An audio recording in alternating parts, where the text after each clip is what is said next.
Hello and welcome to A Brief Case of Luxury, a place where we love to chat about all things related to life, learning, and luxury. I just wanted to jump on and make a quick little video. Life has been pretty hectic as a business professor. I am gearing up for the spring semester and I am teaching a brand new class. So my pre-semester winter break prep has been busier than usual. I apologize if this video ends up being all over the place. This is more like a stream of consciousness type of chatty video. I did, however, try to put out some eye candy next to me, and I picked these pieces based on their price increases, as in I bought these for way less than they cost now, and even then I paid a pretty penny for them. So on that note, I wanted to touch on a subject that is near and dear to my heart, and that is what it means to be mentally, emotionally, and of course financially prepared for more luxury price increases. Okay, so that might be unnecessarily dramatic, but these are conversations I have every day with my students. I mean, not so much my personal obsession with handbags, but just the overall concepts of value, of supply and demand, of brand reputation and loyalty, of competition and substitute products and services. And when I made that video on my updated Hermes journey, or lack thereof, I filmed it before I found out about Hermes's 2024 price increases, which again shouldn't have come as a surprise. If anything, kudos to Hermes for being fairly consistent with their approach to updating their prices, even though their new prices do feel a little steep, especially in some categories. My fellow purse lovers may also have already seen PurseBop's reports on the new 2024 prices for quota bags, where the Kelly and the Birkin 25s are now both edging closer to $12,000. In the US, pre-tax, $12,000 for a handbag is mind-blowing. So we saw at least a $1,000 increase in both of these bags. And I can't prove it, this is just my theory, but I wouldn't doubt you would have to buy more in addition to the products already costing more in 2024 in order to even be considered for a quota bag. So we're talking about a potentially higher pre-spend on top of higher prices. Is anyone else just over this? When the Birkin first came out in the 80s, it was $2,000. Now granted, adjusted for inflation, $2,000 in the 80s is equal to about $7,800-ish today, which is honestly still a lot of money. So $2,000 in the context of the 80s was still a lot of money to pay for a handbag when the median household income at that time was under $25,000. Compare that number today, it is closer to $70,000. So if we are looking at that $2,000 price tag or $7,800 price tag adjusted only for inflation, the Birkin would be about a tenth or 10% of a median household's annual income. But factoring in the new 2024 price tag, where the Birkin is not $7,800 but closer to $12,000, that means the Birkin is now over a tenth of the median household income. We're talking closer to a fifth, or a jump from 10% to 17% of the median household income. Does that make sense? In other words, you would have to pretty much be twice as rich today compared to the 80s to afford to buy the same Birkin. So what really is the mind-blowing factor here is the exponential rate of the luxury/designer price increases we've been seeing within the past 2 to 3 years. It seems like all fashion houses have adopted this now commonplace practice of increasing prices by an average of 10% annually, when the annual rate of inflation is nowhere near that. We're talking about closer to 3 to 4% over that same period of time. So the luxury rate of inflation is about triple the standard rate of inflation. And at that same time, I doubt we are all seeing a sudden 10% pay bump to match this year, right? Without us having to make some drastic life choices like trying to get a promotion or switching jobs or taking on new side hustles, etc. Which means, yes, if your income situation stays the same in 2024, luxury items are going to become even more obtainable this year. I didn't mean to go off on an economic tangent, but I hope it helps paint a picture of what is going on in the luxury market.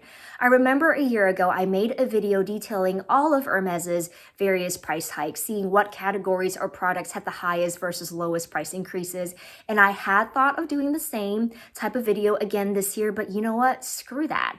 Let's just say stuff's getting expensive and I'm past caring about the actual rate of increase, because the honest truth is, I just don't care anymore. I cannot bring myself to care. In other words, I'm tapped out. I'm priced out, I'm pushed out, and I 100% accept and acknowledge that. And that's not just for Hermes, that's for Chanel, that's for Dior, heck, that's even for Louis Vuitton's monogram canvas. I'm old enough to remember what Louis Vuitton's monogram prices used to be, and I'm just personally I'm not okay with these new prices.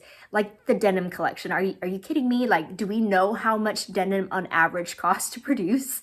I know I sound like a disgruntled wannabe luxe lover. Like in my head, I'm hearing Yzma from Emperor's New Groove. You know the scene I'm talking about? And maybe there's a bit of truth to that I am being priced out, that I don't have the disposable income to support the type of luxury purchasing behavior I used to. But I know at the same time, that's not necessarily accurate either. I've done an income breakdown video a long time ago about how much disposable income you would need to be unboxing a new bag every other week. And it's a lot, no doubt about it. And again, I don't say this to brag by any means, so please don't misconstrue this, but I just want to paint a realistic picture of what's going on and why this can be so frustrating for so many people if you let these price increases get to you. So my husband and I, we each make a six-figure salary on our own, and our combined income puts us in what most bank surveys would consider the upper class. And I think we are somewhere above the top 5 percentile of US household annual income. On top of that, we don't have kids, just fur kids. And on top of that, we live in one of the cheapest states in the US. So we pay way below the US median for our mortgage on a 3,000 square feet house in a really nice and safe neighborhood. So you would think then that we would be ideal customers for luxury brands, and yet I am still being priced out. My disposable income, as someone that would be considered to fall in the upper class segment of the US population, is still not enough to keep up with the rate of these luxury price increases.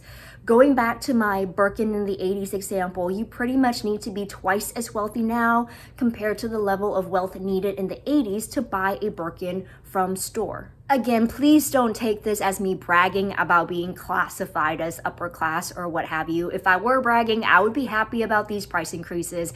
I would be happy that the aspirational consumer, that they're finally at their limit. I would be happy that the people are giving up on their Hermes journeys left and right, because it would mean more for me. And while I have a feeling that there may be those out there that genuinely are glad that brands are trying to make their products more exclusive and more unobtainable, like their mantra would be to make luxury exclusive again, that is not me. Like I said, I am not even going to pretend that I can afford to play the Hermes game. I'm not even going to pretend I can afford these new prices at Chanel, Dior, and even Louis Vuitton.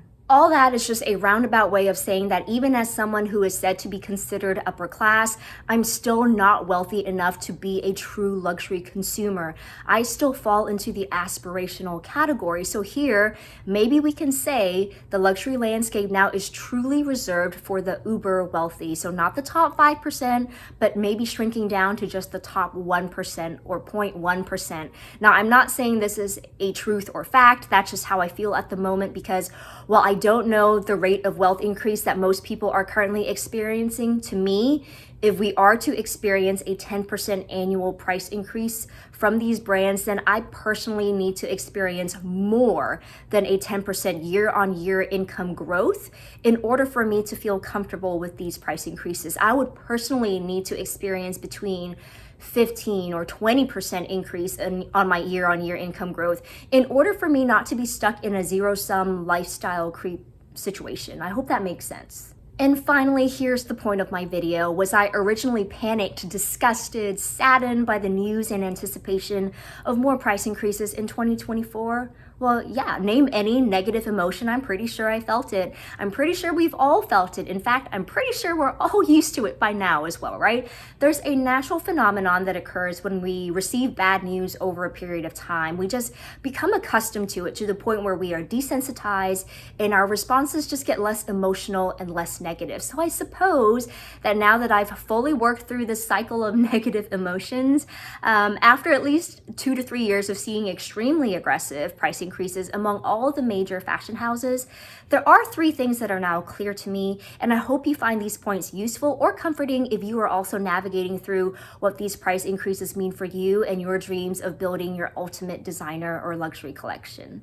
Number 1, Let these price increases lead to purposeful buying and not panic buying. I know our gut instinct when we hear of an impending price increase is just to go trigger happy, right? If something was on your list, but the plan wasn't to buy it at this moment, for whatever reason, we forget that original plan and just pull the trigger. Now, I get it. Maybe the plan was to buy it next week for a special occasion. And sure, if you know that the price increase is going to happen the day before your birthday or something like that, and you have the funds set aside now, why not buy it a week early? I get that. But what more likely happens is that you are going to pull the trigger on something you were not originally ready to pull the trigger on, or something you may not even really want. Maybe it's just a potential wish list item, but you just ran out of time to do your due diligence or to wait to see if it's something that you truly wanted. So next time you hear of another impending price increase, don't panic buy. Instead, make each purchase more purposeful than before, especially since your money isn't going to go as far in 2024. Number two, let these price increases shift the relationship you have with overconsumption. I forget which video it was, but I had made a reply to a comment that was basically along the lines of, I don't know when we started to treat luxury shopping as casually as just like grocery shopping. We are the ones that took the luxury out of it by buying so much so often. To feel the need to buy a new bag or a new SLG every time we step out of the house is quite a shift in how we consume. We don't buy cars, right, at the same rate and just let them pile up in our garage. Yet we're okay spending $5, $10, $15,000 on a single handbag and then wanting multiples of them. I think it was Vivienne Westwood who once said to buy less, to choose better, and to make it last. And in today's luxury landscape, more than ever, most of us don't have the choice but to try to buy less, to choose better, and to make it last. So let these price increases shift your fast fashion overconsumption approach to luxury shopping. Number three, let these price increases help you develop an abundance mindset. And I don't mean to just appreciate what you already have instead of just always feeling like you don't have enough. I think that's just half of the equation. The other half is to acknowledge what else you can do with the resources you have on hand to attract and bring in even more wealth. So instead of buying that bag, what else can that money do for you that will truly make it an investment for you, not just for your closet, but for you, emotionally, physically, mentally, spiritual? How else can that money be invested to make you a better you? Let me know what you think in the comments below. Like, how do you feel about these price increases, and how does this affect your luxury wish list, your dreams of building your ultimate luxury collection, etc.? I would love to hear your thoughts. And thank you for listening to me ramble on for this long and for staying until the end. If you've enjoyed this, please don't forget to like, subscribe, and hit that notification bell so we can catch up again next time.